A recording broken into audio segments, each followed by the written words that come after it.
Open One Business app, click on Applets and select Forms. You can create a form by clicking on the plus button. Choose Preset. Give a name for your form. I'm going to call it Admission Form 2021. Once you've filled the title and description, click on Next. Select the questions you want to be part of the form.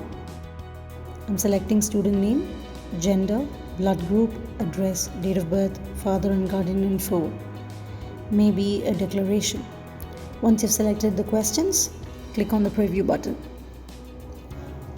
The form you created will be visible for you. If you're happy with the form, all you have to do is click on Submit. You will see the form is ready to use right there on the screen. Click on the 3 dots against the form and you'll find a copy link.